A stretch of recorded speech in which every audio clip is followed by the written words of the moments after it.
কবির জ্যেষ্ঠা কন্যা মাধুরীলতা বা বেলা যক্ষ্মারোগে মারা যান ১৬ই মে ১৯১৮। স্বামী শরৎচন্দ্র বিহারীলাল চক্রবর্তীর পুত্র। বিবাহোত্তর জীবনে জুটেছে চরম অনাদর। একটি কাল্পনিক চিঠি। শ্রীচরণেশু বাবা, কালই বোধহয় বিদায় নিচ্ছি তোমাদের কাছ থেকে। অনেক দিনের জমা যন্ত্রণা, অনাদর, ঘৃণা মেখে। কাল আর তুমি এসো না এখানে। এই এন্টালি পাড়া অনেক ডাকলে আদরের বেলি দেবে না তোমায় সাড়া। কেশে কেশে মুখে রক্তের ছিটে লাল হয়ে গেছে বেলি। তেল শেষ হওয়া প্রদীপের গায়ে জড়িয়েও বিয়ের চেলি। বিয়ে? বেনারসি?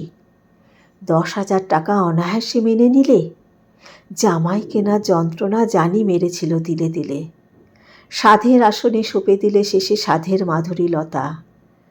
নিরুপমা সে যে ভুলে যেতে পারি দেনা পাওনার কথা। কেন মেনে নিলে বাবা এতখানি অসম্মানের দাবি?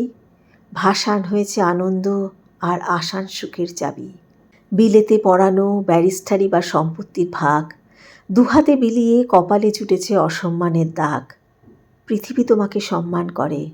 আমরা এতই দিন গুছিয়ে তোমাকে লাঞ্ছনা করি, এতই অর্বাচীন। তোমায় দেখিয়ে সিগারেট টানে টেবিলের পরে পা। বুক ফাটে, তবু বলি এই নরকে কোনো দিন এসো না। রানীর মতো যদি কৈশোরে বিদায় নিতাম আমি, এত যন্ত্রণা কুড়ে খেত না কো জানেন অন্তর্যামী। রথি ভালো থাক, মীরু ভালো থাক, আনন্দে থাক ভূমি। সদা থাকো আনন্দে পিতা, পিতা নহসি তুমি। ফুলে ফুলে সারা বাগান ভরেছে, তুমি বলো কোথা গেলি? ঝরে পড়ে কবে পায়ে দলে গেছে তোমার স্নেহের বেলি।